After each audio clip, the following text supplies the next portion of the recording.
Please pardon the video angle. I know this is not really my good side. Whatever.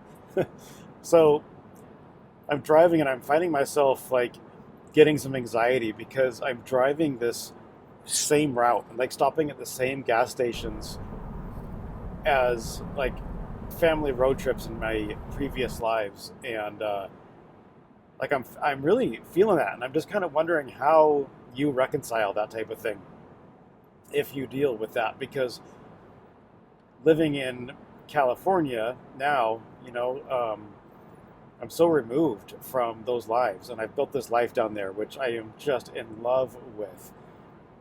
And then coming back here and driving this highway and stopping at these gas stations and seeing these landmarks, it's almost like if I just drove back to that old house, would I walk back into that old life? I have those same feelings, like almost like that world is still existing parallel somewhere, and I'm right next to it. And all I have to do is like step, and then I'm in that old life again. And obviously, that life has passed and moved on, and everything is done. And I wouldn't necessarily want to step back into that life. But man, there were some really good times, and some really good memories, and some really hard, challenging ones. But it's funny how a place can conjure up these feelings, because I even like I'll get a scent, and that scent will place me exactly on a certain road trip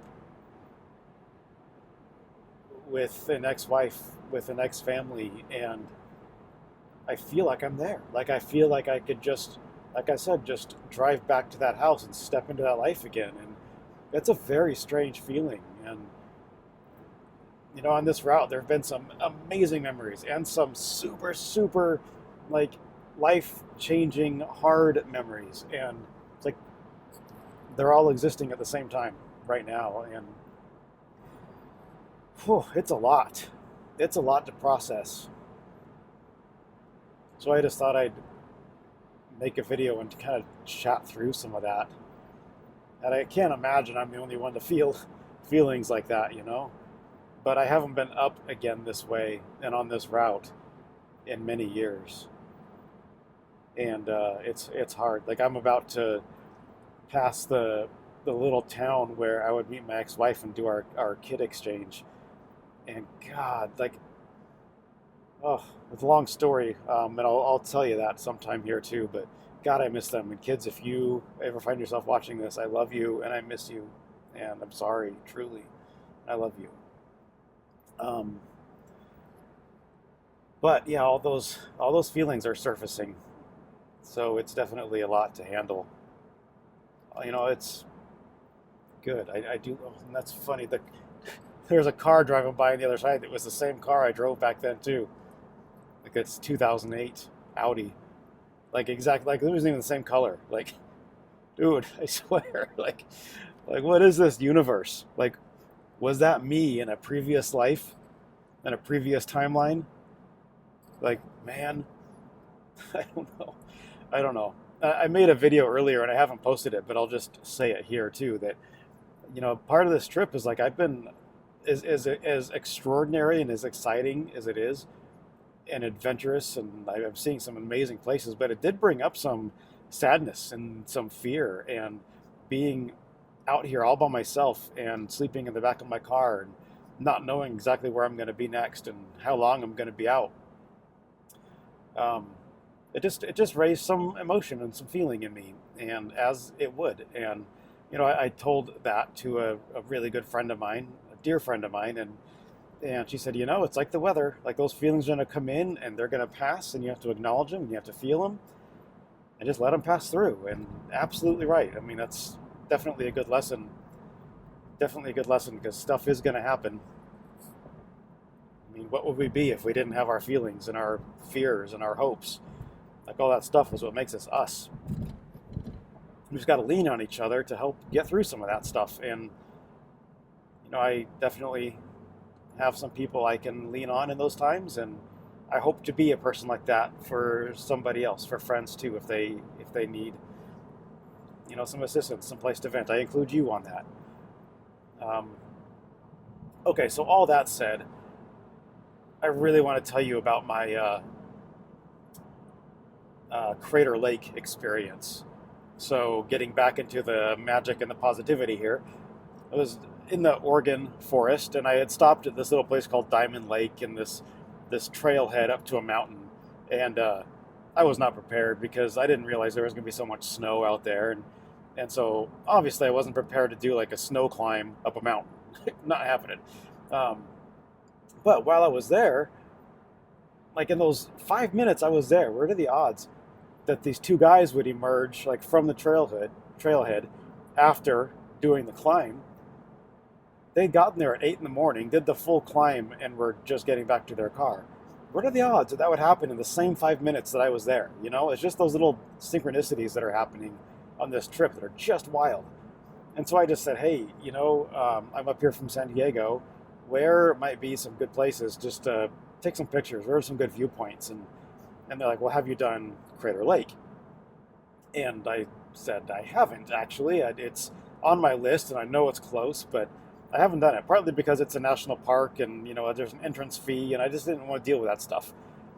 But some other friends who I met, hi guys, if you're watching this, um, I mentioned those new friends in my last video, which is another divine intervention meeting. I tell you what. But they were doing Crater Lake also, and they did it that same day, but earlier. And so I went. I thought, you know what, I'll go. It was, 6 o'clock at night, and I wanted to be up there by sunset if I could make it. And I knew that was a bit of a challenge, but I went, and the roads were so snowy.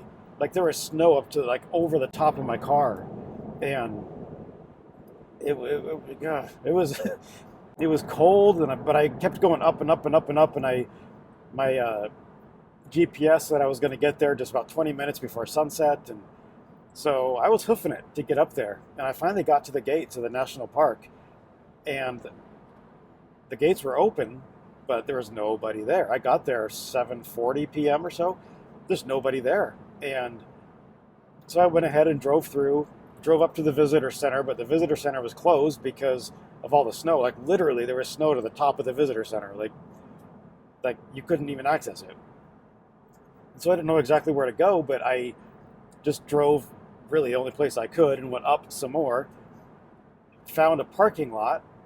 The parking lot was completely empty, like a giant parking lot, 0 cars, completely empty. And I thought, okay, but there was a sign that said park in the middle, like because of all the snow. It was like, don't park in the parking spaces, park in the middle. All right, so I did. I parked, and they had little like hallways, like canyons carved through the snow. So I thought, well, the lake's got to be through one of those, right? If they went the trouble of carving something, that's probably where it is. So I went, and I kind of scampered my way up there, and oh my gosh, the view. The view of Crater Lake was just extraordinary. It was biting cold, howling wind. Every step you take, you fall through the snow, which it's packed and hard, but still you fall through it. And I'm wearing my San Diego boy shorts and regular old tennis shoes, and I've got both cameras, and I'm just like, okay, what can I do quickly, because I am frozen. But what a magical experience. I ended up getting the shot that I'm just in love with. I'll post it here. Oh man, I'm recording this at the wrong aspect ratio this whole time. Shoot. That's okay. We're gonna make that work. But regardless, just amazing. So stuff like that happens, and the synchronicities of meeting people, the magic that's happening on this trip is really amazing. But I don't want to only share those amazing, like, magical parts, because there are some kind of heart-wrenching parts too, and I want to share those with you as well, because that's real, and that's part of life and part of being human and working together to get through that stuff. Like, just thinking about it, like, I'm feeling some emotion. So emotion's real. It's okay to feel it. Feel it and let it pass, and be grateful for every past moment, good and bad, and just know that the future is yours to create. And that's me talking to myself. And this next chapter will no doubtedly be better than any previous, because that's just the way life is. Okay, friends, I love you. I'm here for you. Thank you for watching this. And thanks for taking this road trip with me. All right, see you soon.